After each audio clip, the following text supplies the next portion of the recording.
Hello everyone, welcome to back over YouTube channel maths वाला 3.14। बच्चों, आज की इस वीडियो में हम देखने वाले हैं क्लास 8th के मैथ्स का चैप्टर नंबर 12 है, जिसका नाम है गुणनखंड। यदि आपको इस बाकी सभी चैप्टर्स के वीडियो देखने हैं तो इसी चैनल पर class 8th maths Hindi medium के नाम से प्लेलिस्ट बना रखी है। वहाँ पर आपको क्लास 8th मैथ्स का पूरा सिलेबस, जितना भी सिलेबस है उसके जो भी वीडियो है वो आपको इस प्लेलिस्ट में मिल जाएंगे। यदि आपको वीडियो देखने हैं तो प्लेलिस्ट में जाकर आप वीडियो देख सकते हो। इसी के साथ यदि आप इस चैनल पर नए हो और क्लास 8th के स्टूडेंट हो तो वीडियो को लाइक और चैनल को सब्सक्राइब कीजिए ताकि आने वाली वीडियो का नोटिफिकेशन आपको मिल सके। तो स्टार्ट करते हैं आज के लिए एक नया टॉपिक, गुणनखंड। तो गुणनखंड एग्जाम में सीधा सीधा 8 नंबर का पूछा जाता है। 8 नंबर का एक ही क्वेश्चन आएगा, वो भी बड़ा क्वेश्चन। उसमें 4 क्वेश्चन आएंगे, वो भी 2-2 नंबर के। तो 8 नंबर का ये टॉपिक आपके लिए इम्पोर्टेंट होने वाला है। अब 8 नंबर का है तो सीधा सीधा ये 10% आपके जो टोटल मार्क्स 80 नंबर का है उसमें से 10% का सीधा सीधा यहाँ से आपको क्वेश्चन देखने को मिलेगा। तो देखते हैं सबसे पहले प्रश्नावली 12.1। अब 12.1 में पहला क्वेश्चन है कि प्रश्न संख्या 1 में दिए हुए पदों में सार्वग गुणनखंड ज्ञात कीजिए। सार्वग गुणनखंड का मतलब हो गया ऐसा गुणनखंड जो सभी पदों में विद्यमान है। ऐसा गुणनखंड जो सभी पदों में विद्यमान है। गुणनखंड तो आपने 6th क्लास में पढ़ा होगा। गुणनखंड वे संख्याएं जिनका दी गई संख्या में पूरा पूरा भाग जा सके। जैसे मान लो 12 है तो 12 के गुणनखंड क्या क्या होते हैं? 1, 2, 3, 4, 6, 12। तो वे संख्याएं जिनका दी गई संख्या में पूरा पूरा भाग जाए वे सभी क्या कहलाते हैं? गुणनखंड कहलाते हैं।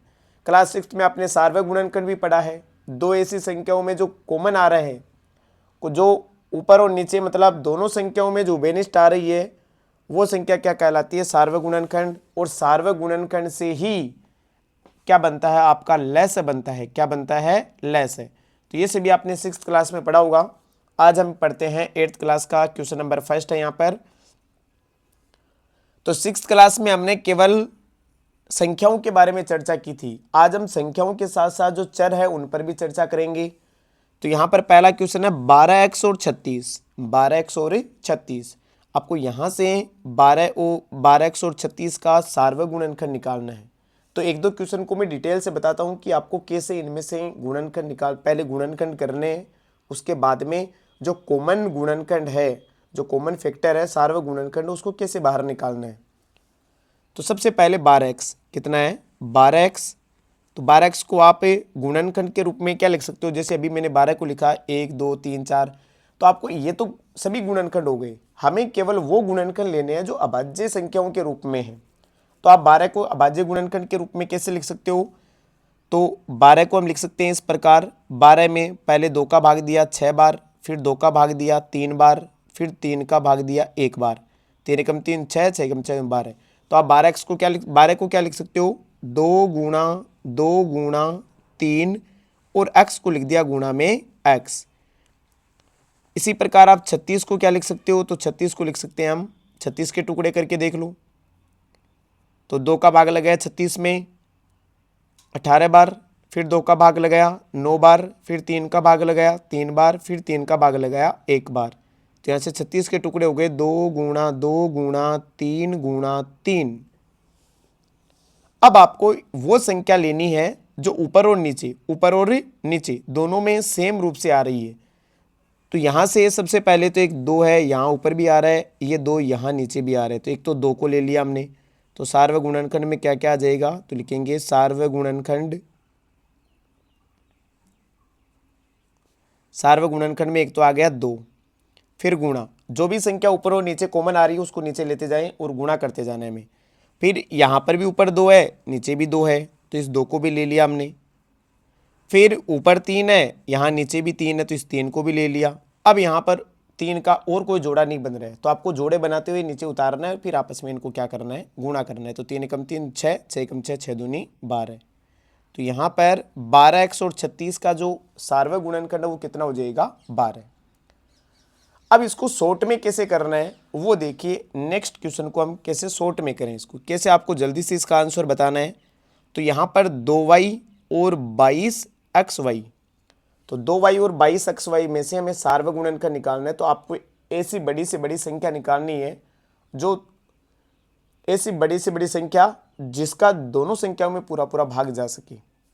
जैसे 2 है और 22 है, तो 2 और 22 दोनों ही 2 और 22 में 2 का डिवाइड हो रहा है, 2 का भाग जा रहा है। तो 2 और 22 में से कॉमन क्या आ जाएगा, 2 कॉमन आ जाएगा। संख्या में से तो 2 कॉमन आ गया। अब y यहाँ पर भी एक बार है, यहाँ पर भी एक बार है, तो y भी कॉमन आ जाएगा और ये 2y इसका क्या हो जाएगा आंसर। लेकिन यदि मान लो यही क्वेश्चन 2 नंबर के रूप में आ जाए तो आपको इसका आंसर थोड़ा डिटेल में लिखना पड़ेगा। इसलिए अब मैं इसी वापस कर रहा हूँ, इसको 2y के टुकड़े कर रहा हूँ, 2 गुणा y और 22xy के टुकड़े कर रहा हूँ। तो 22xy के टुकड़े क्या हो जाएंगे, 2 गुणा 11 गुणा x गुणा y। 22 के हमने अभाज्य गुणनखंड किए तो 2 गुणा 11 आ गया। अब आपको वहीं जोड़े बनाते हुए सार्वक गुणनखंड लिखना है। तो सार्वक गुणनखंड, यहाँ से सार्वक गुणनखंड क्या आ जाएगा, एक तो 2 ने जोड़ा बना लिया अपना, तो एक तो 2 को बाहर निकालो, गुणा 11x ऊपर है नहीं, एक y ने अपना जोड़ा बनाया है तो क्या आ जाएगा y, और 2 को y से गुणा करेंगे तो आंसर कितना आ जाएगा 2y। इसी प्रकार आगे हल करते हैं 14pq। तो 14pq को क्या लिखेंगे हम, 14pq को लिखेंगे 2 गुणा 7 गुणा p गुणा q, और 28p स्क्वायर क्यू स्क्वायर को क्या लिखेंगे, 28p स्क्वायर क्यू स्क्वायर को लिखेंगे 2 गुणा, फिर 14 बार, 14 में 2 का भाग, फिर 7 बार, 7 में 7 का एक बार, फिर p स्क्वायर को लिख दिया हमने p गुणा p, और q स्क्वायर को लिख दिया हमने q गुणा q। आपको पूर्ण डिटेल से इसको लिखना है। अब जोड़े बनाते हुए सार्वक गुणनखंड निकाले इसके। तो सार्वक गुणनखंड क्या क्या हो जाएंगे, यहाँ से सार्वक गुणनखंड, एक तो 2 ने अपना जोड़ा बनाया है तो 2 आ जाएगा, गुणा एक यहाँ 7 ने अपना जोड़ा बनाया है तो 7 आ जाएगा, फिर गुणा में p यहाँ पर भी है और p यहाँ पर भी है, तो इसका मतलब p भी कॉमन आ गया एक, फिर गुणा में q यहाँ पर भी है, q यहाँ पर भी है, तो p का जोड़ा भी बन गया और q का जोड़ा भी बन गया, तो q को भी ले लेते हैं। अब इनको गुणा करें तो 7 7 7 14, और p को q से गुणा करेंगे तो क्या आ जाएगा pq। तो 14pq इसका क्या हो जाएगा सार्वक गुणनखंड। नेक्स्ट देखते हैं 4th नंबर 2x। तो 2x को क्या लिखेंगे हम, 2 गुणा x, फिर 3x स्क्वायर को क्या लिखेंगे हम, 3 गुणा x गुणा x, 4 को क्या लिखेंगे 2 गुणा 2। अब सार्वक गुणनखंड निकालें यहाँ से। तो सार्वक गुणनखंड यहाँ से 2 ऊपर और नीचे तो कॉमन आ रहा है, लेकिन बीच वाले में कॉमन नहीं आ रहा, तो 2 को हटाओ। कुल मिला के तीनों पदों में कॉमन आना चाहिए, तीनों पदों में विद्यमान होना चाहिए। अब आगे देखते हैं अक्स के बारे में। तो अक्स इन 2 में है, नीचे वाले में नहीं है। तो कुल मिला के यहाँ पर ऐसा कोई भी संख्या या ऐसा कोई भी चर नहीं है जो तीनों पदों में आ रहा हो, और जहाँ कुछ भी कॉमन नहीं आए वहाँ पर कितना कॉमन आता है 1। इसलिए आपको ध्यान रखना है, यदि किसी भी संख्या में से यदि 2 पद या 3 पदों में से कोई भी संख्या कॉमन नहीं आ रही है, सार्व नहीं आ रही है, तो आपको वहाँ पर सार्वक गुणनखंड कितना लिखना है 1। आई होप आपको समझ में आया होगा कि सार्वक गुणनखंड निकालते कैसे हैं। अब देखते हैं नेक्स्ट 6abc 24ab स्क्वायर और 12a स्क्वायर बी। तो यहाँ पर सबसे पहले 6abc के टुकड़े करें। तो 6abc को क्या लिखेंगे हम, 2 गुणा 3 गुणा a गुणा b गुणा c।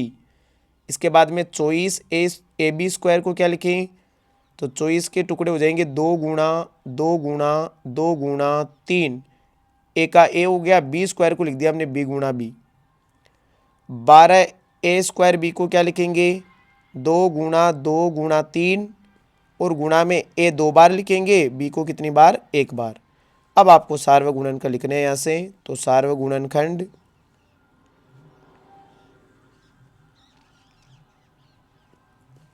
तो सार्वक गुणनखंड क्या मिलेगा, 2 यहाँ पर, यहाँ पर, यहाँ पर, एक तो 2 का जोड़ा बन गया गुणा 3 यहाँ पर भी है, यहाँ पर भी है, यहाँ पर भी है, तो एक 3 का जोड़ा बन गया गुणा एक बार यहाँ पर भी, यहाँ पर भी, तो ए का भी बन गया जोड़ा गुणा बी का बनाते हैं। देखिए बी यहाँ पर है, यहाँ पर भी है और यहाँ पर भी है, तो एक बी का जोड़ा बन गया।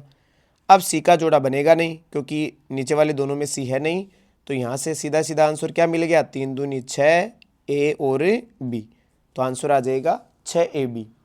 तो 6ABC 24AB स्क्वायर और 12A स्क्वायर बी का सार्वगुणनखंड कितना मिल गया, 6AB।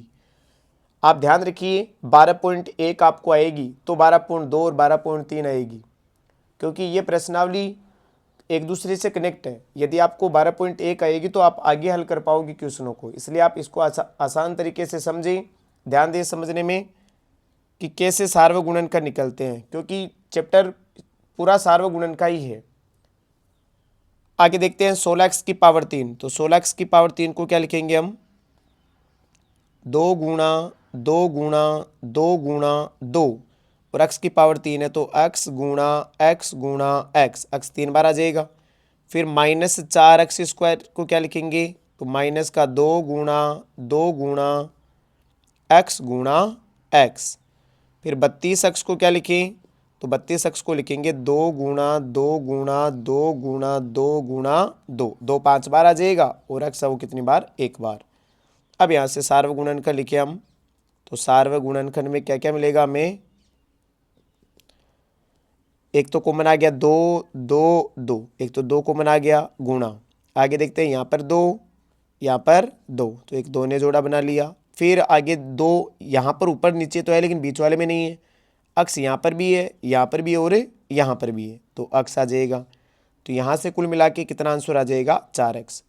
अब आपको इसकी एक और ट्रिक बताते हैं कि आप इस जोड़े न बनाकर आपको यहाँ देखना है कि 2 कितनी बार है, तो यहाँ 2 है 4 बार, यहाँ 2 है 2 बार और यहाँ 2 है 5 बार।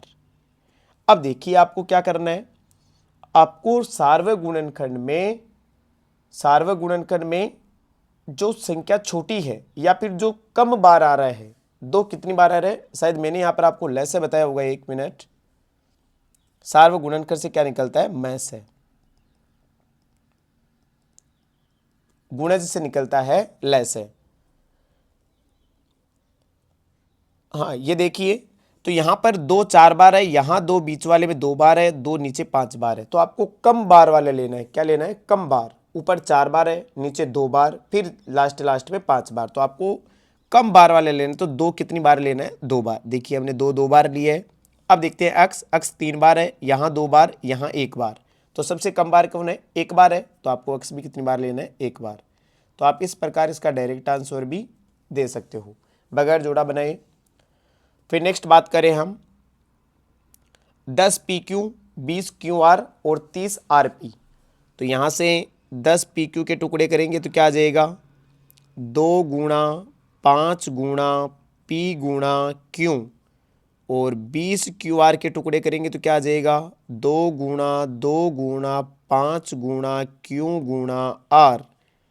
30 RP के टुकड़े करें तो क्या आ जाएगा, 2 गुणा 2 गुणा, ये 2 का भाग बाद में 3 का जाएगा, 3 गुणा 5 और गुणा में R गुणा P।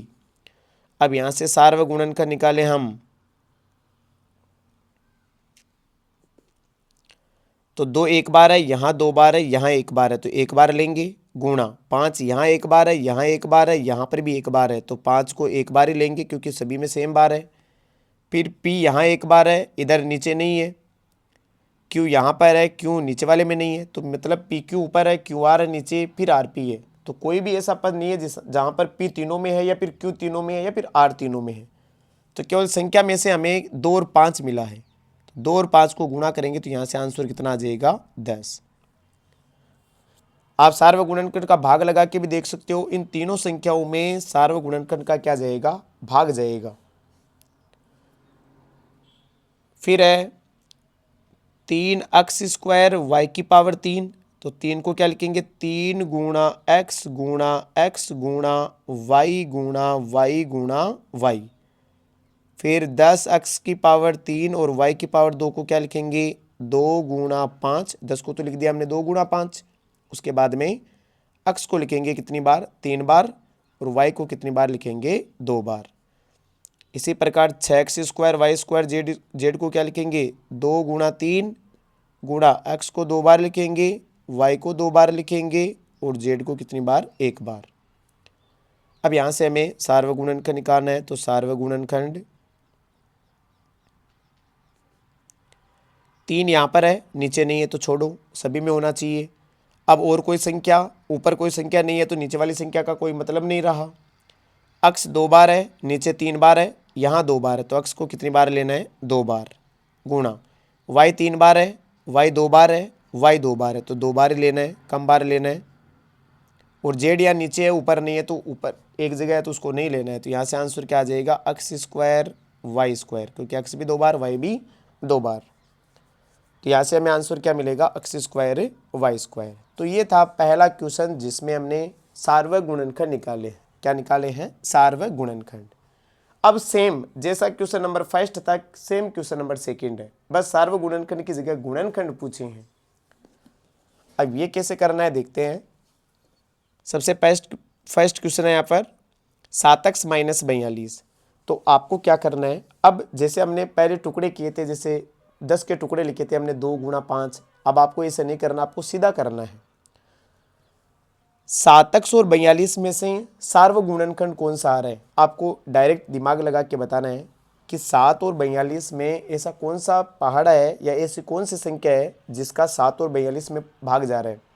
तो खुद 7 है जिसका 7 में भी भाग जा रहा है और 42 में भी भाग जा रहा है। तो 7 को क्या ले लिया हमने, कॉमन, सार्वगुणनखंड हो गया। अब आगे चलते हैं, x यहाँ पर है और आगे नहीं है, तो इसका मतलब x को कॉमन नहीं लेना है। अब जो कॉमन आ गया उसको तो बाहर रखना है और आगे क्या बनाना है, ब्रैकेट बनाना है, मतलब कोष्टक बनाना है। अब आपको जो बाहर निकला है वो तो सार्वगुणनखंड हो गया, अब जो बच गए उनको अंदर लिखना है। तो क्या क्या बच गए वो देखना, 7 बाहर आ गया, x बच गया, तो इस यहां से तो क्या बचा, यहां से तो बचा है x, तो यहां से x लिख दिया, फिर माइनस की जगह माइनस आ गया। अब 7 का भाग 42 में देना है, ऐसा नहीं कि 42 में से 7 बाहर आ गया 35 आप लिख दोगे, 35 नहीं लिखना है, 7 42 में आपको 7 का भाग देना है, तो 7 6 42, तो कितना आ जाएगा 6। तो यहाँ से आंसर कितना मिल जाएगा हमें, 7 कोष्टक x माइनस 6। तो ये हो गए गुणनखंड, 7x माइनस 42 के क्या हो गए, गुणनखंड। इसके बाद में नेक्स्ट बात करें हम 6p माइनस 12q। तो 6 और 12 में से कॉमन तो क्या आ गया, 6, p और q में से कॉमन आएगा नहीं तो ब्रैकेट बनाएंगे।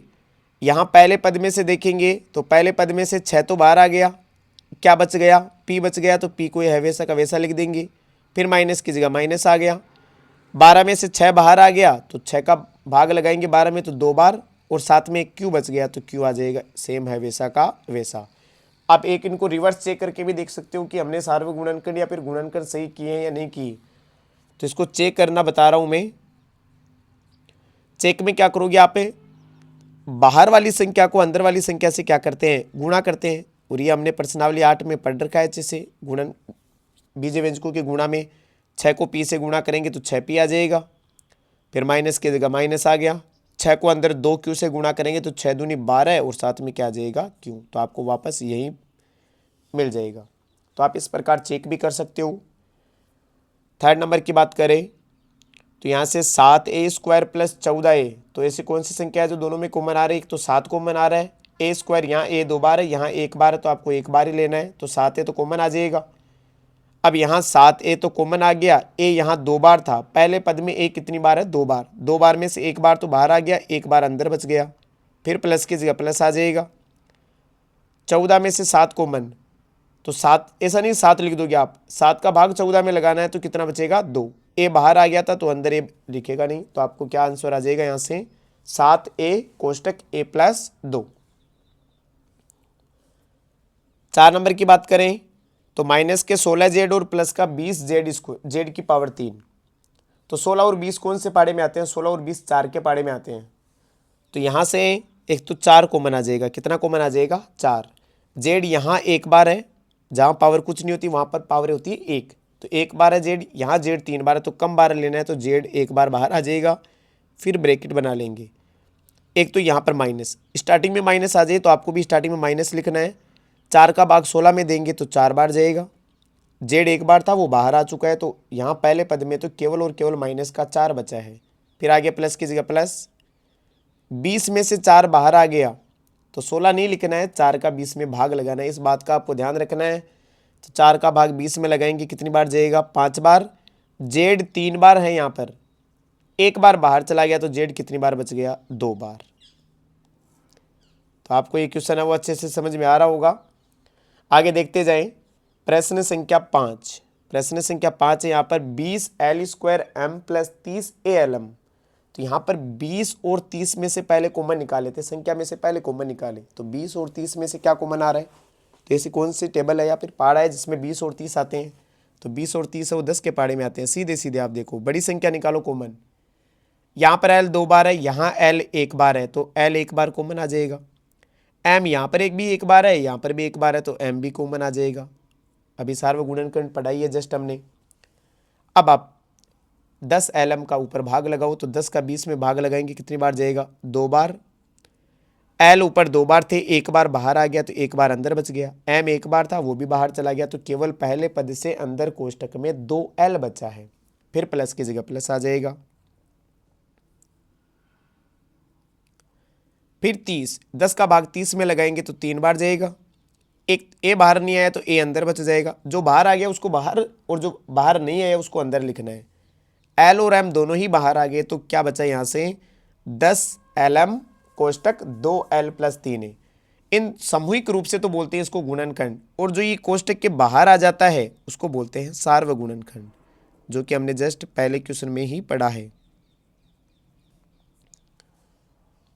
6 नंबर पर बात करें, 5x² माइनस 15xy²। तो 5 और 15 में से कॉमन क्या आ जाएगा, एक तो 5, अक्स यहाँ 2 बार, अक्स यहाँ 1 बार है तो अक्स कॉमन आ जाएगा। वाई यहाँ 1 बार है, वाई यहाँ 2 बार है तो वाई कॉमन आ जाएगा, और ब्रैकेट बना लेंगे। अब 5 है, 5 कॉमन आ गया, अक्स 2 बार था, 1 बार बाहर तो अक्स 1 बार अंदर बच जाएगा, वाई बाहर चला गया, तो पहले पद में से तो अक्स बचा। फिर माइनस की जगह माइनस, 5 का भाग 15 में लगाएंगे तो 3 बार, आपको ऐसे भाग लगाना है, 5 का 15 में 3 बार गया। अक्स 1 बार था बाहर आ गया, वाई 2 बार थे, 1 बार बाहर आ गया, 1 बार कहाँ बच गया, अंदर। तो ये इसका क्या हो जाएगा, गुणनखंड। 7 नंबर पर बात करें, 10, 15 और 20। 10 और 15, 20 कौन से पाड़े में आते हैं, 5 के पाड़े में। बड़े से पाड़ा लेना, बड़े से बड़ा पाड़ा लेना है, ये भी ध्यान रखना है। A² B² और C² में से कॉमन नहीं आएगा, क्योंकि A एक जगह, ये B भी एक जगह, C भी एक जगह, तो यहाँ से सार्वगुणनखंड तो केवल 5 आया। अब जो कोष्टक में बचा वो क्या क्या बच गया, 5 का भाग 10 में लगाएंगे 2 बार जाएगा, एक A² बच जाएगा अपनी जगह, माइनस की जगह माइनस, 15 में 3 बार, और B² बच जाएगा क्योंकि बाहर नहीं गए, प्लस की जगह प्लस, 5 का भाग 20 में 4 बार, और C² है वैसा का वैसा। तो यहाँ से सेम आंसर हमें मिल गया। 8 नंबर पर बात करें तो -4A² plus 4AB minus 4AC। तो सभी में 4 कॉमन दिख रहा है, सभी में 4 क्या आ रहा है, कॉमन। A 2 बार है, 1 बार है, 1 बार है, तो 1 बार A भी कॉमन आ जाएगा, ब्रैकेट बना लेंगे। तो स्टार्टिंग माइनस से हो रही है तो आपके भी कोष्टक में माइनस से स्टार्टिंग करनी है। 4 बाहर आ गया, A 2 बार था, कितनी बार बच जाएगा अंदर, 1 बार। फिर प्लस की जगह प्लस, 4A कॉमन आ गया, अंदर क्या बच गया, B, माइनस की जगह माइनस, 4A कॉमन आ गया, अंदर क्या बच गया, C। तो ये इसका आंसर हो जाएगा 4A कोष्टक minus A plus B minus C। 9 number पर बात करें, अक्स 2 बार है, अक्स 1 बार है, अक्स 1 बार है, तो 1 बार बाहर आ गया। वाई 1 बार, वाई 2 बार, वाई 1 बार, तो वाई भी बाहर आ गया। जेड 1 बार, जेड 1 बार, जेड 2 बार, तो 1 बार लेना, मतलब कम बार वाला लेना, आपको ध्यान रखना कम बार। फिर ब्रैकेट बनाएंगे, इस पद से एक्स वाई जेड तो बाहर चला गया, एक अक्स है वो एक्स्ट्रा बचा हुआ है तो अक्स आ जाएगा, यहाँ से एक वाई बच जाएगा, और यहाँ से जेड बच जाएगा, क्योंकि एक एक बार बाहर चले गए तो एक एक बार अंदर बच गए। फिर बात करते हैं 10 नंबर पर, ax² plus bxy² plus cxyz। तो सभी ए बी सी में से कोई कॉमन नहीं आएगा, क्योंकि ये अपनी जगह सिर्फ सिंगल है। अक्स 2 बार है, अक्स 1 बार है, अक्स 1 बार है, तो 1 बार बाहर आ जाएगा। वाई 1 बार, वाई 2 बार, वाई 1 बार, तो वाई भी बाहर आ जाएगा। अब यहाँ से क्या क्या बचेगा, यहाँ से बचेगा ए अक्स वाई, यहाँ से क्या बचेगा, यहाँ से बचेगा बी वाई, और यहाँ से क्या बच जाएगा अक्स वाई बार, तो सी जेड, क्या बचेगा सी जेड। अच्छा यहाँ से y नहीं आएगा क्योंकि y तो बाहर चला गया, तो यहाँ ए एक्स ही बचेगा, केवल क्या बचेगा ए एक्स, तो ये आंसर हो जाएगा इसका। तो ये था प्रश्न संख्या 2 जिसमें हमने गुणनखंड किए हैं। सेम क्वेश्चन प्रश्न संख्या 3, नाम से तो गुणनखंड कीजिए, प्रश्न तो वही है गुणनखंड कीजिए, लेकिन अलग है। कैसे अलग है, अब तक हमने 2 पद या 3 पद देखे हैं, अब कितने पद आ गए, 4 पद। अब 4 पद आ जाए तो आपको थोड़ा सा ध्यान रखना है, आपको 2-2 के ग्रुप बनाने हैं, 2-2 जोड़े के क्या बनाने हैं, ग्रुप। कैसे बनाते हैं वो देखिए। और ये ग्रुप बनाने वाला क्वेश्चन बहुत इंपॉर्टेंट क्वेश्चन है, क्योंकि ये प्रश्नावली 12.2 और 12.3 में सबसे ज़्यादा काम आने वाला क्वेश्चन है। स्टार्टिंग में आपको क्या करना है, पहली 2 संख्या या फिर पहले 2 पदों का और लास्ट वाले 2 पदों का क्या बनाना है, ग्रुप बनाना है, एक जोड़ा बनाना है। अब इस जोड़े में से सार्वग गुणनखंड को बाहर निकालना है। जैसे हमने अभी गुणनखंड किए सेम वैसे यहाँ गुणनखंड करने हैं। X square plus x y में से कॉमन क्या आ जाएगा, एक्स, क्योंकि एक्स दोनों जगह है, वाई दोनों जगह नहीं है, तो एक्स कॉमन आ जाएगा। अंदर क्या बचेगा, यहाँ से तो बच जाएगा एक्स, प्लस की जगह प्लस, एक्स बाहर आ गया, अंदर क्या बच गया वाई। क्या सेम ऐसा का ऐसा काम अभी हमने प्रश्न संख्या 2 में किया है, बिल्कुल। अब आ जाएगा आगे, देखिए अब आगे है प्लस का 8x और प्लस का 8y, तो प्लस प्लस में से कॉमन आ जाएगा प्लस, प्लस प्लस में से कॉमन क्या आ जाएगा प्लस, 8x और 8y में से कॉमन क्या आ जाएगा 8, ब्रैकेट बनाएंगे, 8 बाहर चला गया तो क्या बचेगा x, फिर प्लस की जगह प्लस और y की जगह y, क्योंकि 8 को बाहर ले लिया। अब आपको चेक करना है, क्या चेक करना है कि कोष्टक वाले जो नंबर है, कोष्टक वाला जो पद है, ऐसा का सेम कोष्टक में सेम वैल्यू है क्या, बिल्कुल। यहाँ कोष्टक में भी x प्लस वाई है और इधर वाले कोष्टक में भी x प्लस वाई है। इसका मतलब हमने जो जोड़े बनाए हैं वो बिल्कुल सही है और हम सही रास्ते पर चल रहे हैं। अब आपको इसका सीधा बताऊं, एक बार मैं इसको पूरा लॉन्ग से बता देता हूं। अब ये वापस हमारे पास 2 पद हो गए, कितने पद हो गए, 2 पद यहाँ पर। अब यहाँ पर भी x प्लस वाई है, यहाँ पर भी x प्लस वाई है, तो क्या हम x प्लस वाई को कॉमन ले सकते हैं, बिल्कुल ले सकते हैं, क्योंकि ये दोनों जगह आ रहे हैं। अब अंदर क्या बचेगा, यहाँ x प्लस वाई तो कॉमन आ गया, क्या बच जाएगा x प्लस की जगह प्लस और 8 की जगह 8, क्यों, क्योंकि x प्लस वाई कॉमन चला गया तो 8 बच गया। ये हमारा क्या हो जाएगा आंसर। अब हम इसको ऐसे कॉमन ना लेकर हम इसको सीधा करेंगे। सीधा कैसे करेंगे, कोष्टक के बाहर वालों को तो एक कोष्टक में लिखना है, तो x प्लस 8, ध्यान रखना सिंबल साथ में लेना है, और कोष्टक के अंदर वालों को x प्लस वाई को हमें एक बार ही लिखना है, केवल एक कोष्टक को ही लिखना है। तो ये आंसर देखो, ये सीधा आंसर हो गया, सेम दोनों आंसर क्या है, बराबर है। तो समझ में आया आपको ये प्रश्न। अब देखते हैं बी नंबर। बी नंबर देखते हैं 15xy minus 6x plus 5y minus 2। अब ये क्वेश्चन करवाने से पहले मैं आपसे एक जानकारी लूँगा। आप यदि इस वीडियो को देख रहे हो तो आप एक कमेंट बॉक्स में ये ज़रूर लिखें कि आप ये वीडियो कहाँ से देख रहे हैं, ताकि मेरे को पता चले कि ये वीडियो है वो कहाँ तक जा रहा है और कौन कौन से बच्चे किस स्टेट के या फिर कौन से डिस्ट्रिक्ट के बच्चे हैं इसको देख रहे हैं। हम ज़्यादा न तो अपने स्टेट की बात कर लें, तो आप एक बार कमेंट में ज़रूर लिखें कि आप इस वीडियो को कहाँ से देख रहे हैं। आगे देखते हैं b number 15xy minus 6x plus 5y minus 2। तो आपको वहीं पहले 2 संख्याओं का क्या बनाना है, जोड़ा बनाना है। तो 2 संख्याओं में से 15xy माइनस 6x में से क्या कॉमन आ रहा है, 15 और 6 किसका भाग जा रहा है, 3 का। xy और x में से कॉमन क्या आ जाएगा, x, ब्रैकेट बना लेंगे, 3 का भाग 15 में लगाएंगे तो 5 बार जाएगा, x कॉमन आ गया बाहर, अंदर क्या बचेगा y, फिर माइनस की जगह माइनस, 3 का भाग 6 में लगाएंगे कितनी बार जाएगा, 2 बार, और x वो बाहर आ गया, तो इस कोष्टक में तो केवल बचा 5y माइनस 2। आगे वाले कोष्टक के पास चलें तो आगे वाले कोष्टक को आगे 5y माइनस 2 को देखने पर पता चला कि इस कोष्टक में भी 5y माइनस 2 है और यहाँ पर भी 5y माइनस 2 है। तो ऐसी स्थिति में आपको क्या करना है, या तो प्लस का एक कॉमन लेना है या फिर माइनस एक कॉमन लेना है, क्योंकि कॉमन तो आ ही नहीं रहा 5y और -2 में से। तो जहाँ कॉमन नहीं आए वहाँ पर या तो एक कॉमन आता है प्लस का या फिर माइनस का। अब प्लस का कब आएगा माइनस का कब आएगा वो डिपेंड करेगा इस कोष्टक वाले नंबर पर। यहाँ जो y वाला पद है वो प्लस का है, यहाँ पर भी y वाला पद किसका है, प्लस का।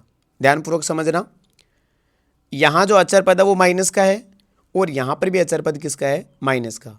इसका मतलब यहाँ पर दोनों सिंबलों में कोई चेंज नहीं है, और जब दोनों सिंबल में कोई चेंज न हो तब आपको प्लस कॉमन लेना है। अब प्लस का वो भी कितना, एक। अब ज़्यादा कॉमन आए तो 2 कॉमन आ रहा है तो 2 ले लेना, लेकिन जब यहाँ पर प्लस और माइनस आ जाए, प्लस प्लस आ जाए दोनों जगह, तब तो प्लस कॉमन लेना है। माइनस माइनस आ जाए तो आपको माइनस कॉमन लेना है, लेकिन जब प्लस माइनस आ जाए तो थोड़ा सा आपको ध्यान देकर कॉमन लेना है कि दोनों ऊपर और नीचे वाली पद में सेम सेम सिंबल आने चाहिए। तो यहाँ पर एक कॉमन ले लिया। अब एक कॉमन ले लिया तो आपके ऊपर है वैसा का वैसा लिख देंगे 5y - 2। यदि माइनस कॉमन लेते, माइनस का एक कॉमन लेते तो 5y वाला पद तो माइनस का हो जाता और जो माइनस का है वो किसका हो जाता, प्लस का। अब देखिए दोनों ब्रैकेट में सेम नंबर आ रहे हैं, तो आपको कोष्टक के बाहर बाहर कौन कौन है, 3x और प्लस का 1। तो 3x और प्लस को एक, प्लस का 1 को तो आपको एक कोष्टक में लिखना है, और इनमें से एक कोष्टक को आपको इसके साथ में सेम है वैसा का वैसा लिखना है। तो क्या आ जाएगा, 3x + 1 और 5y - 2। नेक्स्ट बात करें सी नंबर की, तो सी नंबर में ax + bx और माइनस का ay माइनस का by। तो यहाँ से ax और bx में से x कॉमन आ जाएगा, अंदर क्या बचेगा, यहाँ से a + b, माइनस माइनस में से अभी बताया मैंने माइनस ही कॉमन आएगा, दोनों जगह y आ रहा है तो y कॉमन आ जाएगा। अंदर यहाँ से देखिए ये माइनस का था प्लस का हो गया, ये माइनस की जगह क्या आ जाएगा, प्लस, और यहाँ y कॉमन चला गया b। अब थोड़ा सा आपको ध्यान रखना है, इस मैथमेटिक्स में इस माइनस ने सब कुछ बिगाड़ रखा है। यदि आपने थोड़ा सा भी सिंबल का ध्यान नहीं रखा, इतने में आपका क्वेश्चन गलत हो जाएगा। तो आपको ध्यान रखना है, माइनस माइनस जब कॉमन माइनस कॉमन आता है तो अंदर वाले सिंबल है उनके चेंज हो जाते हैं। ये दोनों ही माइनस के थे, दोनों ही किसके थे, माइनस के। अब देखो दोनों ही किसके हो गए, प्लस के। तो ध्यान रखना, जब भी आप माइनस कॉमन लोगे तो ऊपर वाले दोनों पदों का चिन्ह चेंज जरूर करना है। अब दोनों कोष्टकों में सेम a + b आ रहा है, तो आप एक बार तो कोष्टक के बाहर वालों को एक कोष्टक में लिख लो और एक बार कोष्टक वालों को लिख लो, तो a + b, और ये क्या हो गया हमारा आंसर। इसके बाद में बात करते हैं डी नंबर की, 15pq + 15 + 9q + 25p। तो आपको सेम वहीं पहली संख्या और दूसरी संख्या के जोड़े बनाने हैं, तीसरी और चौथी का जोड़ा बनाना है। तो यहाँ से 15pq और 15 में से कॉमन क्या आ जाएगा, सीधा सीधा 15 कॉमन आ गया। यहाँ से क्या बच गया, पहले पद में से pq प्लस की जगह प्लस, और 15 की देखिए 15 था और 15 कॉमन आ गया, तो जब पूरा का पूरा पद कॉमन आ जाता है वहाँ एक बचता है। कैसे, क्योंकि 15 में 15 का भाग देंगे तो एक बार जाएगा। अब यहाँ 9q और 25p में से कुछ भी कॉमन नहीं आ रहा, तो प्लस प्लस की जगह तो प्लस आ गया, कुछ भी कॉमन नहीं आए वहाँ प्लस का एक कॉमन आता है, और आगे है वैसा का वैसा 9q + 25p। अब आप एक बार चेक करें कि यहाँ दोनों कोष्टक में समान संख्या आ रही है क्या। सर नहीं, बिल्कुल ये तो बिल्कुल अलग आ रही है। तो बिल्कुल अलग आ रही है, इसका मतलब आपने जो जोड़े हैं वो बिल्कुल ही क्या बना दिए, गलत बना दिए। जोड़े क्या बना दिए, गलत। तो अब कैसे जोड़े बनाए फिर, अब आपको क्या करना है, पहले आपने पहले और दूसरे के जोड़े बनाए थे, अब आपको पहले और तीसरे का जोड़ा बनाना है और दूसरे और चौथे का जोड़ा बनाना है। तो इनको एक बार पास पास में लिख लेते हैं। 15pq प्लस में आ जाएगा 9q, फिर आ जाएगा प्लस का 15 और प्लस का 25p। अब जोड़े बनाते हैं वापस, इन दो का जोड़ा बन गया। यहाँ से 15pq और 9q में से एक तो संख्या में से तो 3 और q यहाँ पर भी है, q यहाँ पर भी है, तो q कॉमन आ जाएगा, तो 3q कॉमन आ गया। 3 का भाग 15 में लगाएंगे 5 बार, q कॉमन आ गया, यहाँ से क्या बचा, p। फिर प्लस की जगह प्लस, 3 का भाग 9 में लगाएंगे 3 बार, q कॉमन आ गया, तो ये सेम ऐसा का ऐसा बच गया। अब प्लस प्लस की जगह प्लस कॉमन आ गया। 15 और 25 में से भाग जाता है 5 का पूरा पूरा जा रहा है, कोष्टक 5 का भाग 15 में लगाएंगे 3 बार, फिर प्लस की जगह प्लस आ जाएगा। 5 का भाग 25 p में लगाएंगे तो 5, और p है वैसा का वैसा, क्योंकि कॉमन तो केवल 5 ही आया, तो अंदर p है वो तो बचेगा ही। अब देखिए सेम कोष्टक में समान नंबर आ रहा है क्या, 5p + 3 और यहाँ पर भी 3 + 5 भी, दोनों क्या है, क्रम विनिमय चेंज ही है जोड़ में, तो दोनों का सिंबल भी सेम है और संख्या भी सेम है, इसका मतलब आंसर सही है। अब आपको कोष्टक के बाहर वालों को एक जगह लिखना है, तो 3q + 5 और 1 लिखना आपको कोष्टक के अंदर वालों को 5p + 3, तो ये इसका क्या हो जाएगा आंसर। तो ये सभी गुणनखंड कर रहे हैं हम। सेम आगे करते हैं, z - 7 का जोड़ा बना लिया और प्लस का 7xy माइनस का xyz का जोड़ा बना लिया। अब z - 7 में से तो कुछ कॉमन नहीं आ रहा, तो जहाँ मैंने कहा जहाँ कुछ भी कॉमन नहीं आए वहाँ पर 1 कॉमन आएगा, और यहाँ पर जो संख्या है वो सेम है, वैसी की वैसी z - 7। अब प्लस माइनस में से क्या कॉमन ले, प्लस माइनस में से तो या तो प्लस कॉमन आएगा या फिर माइनस कॉमन आएगा, वो डिपेंड करेगा। यहाँ पर जो z वाला पद है वो प्लस का है और यहाँ z वाला पद किसका है, माइनस का। इसका मतलब सिंबल तो चेंज आ रहे हैं, तो सिंबल चेंज आते हैं, वहाँ पर क्या कॉमन लेते हैं, माइनस।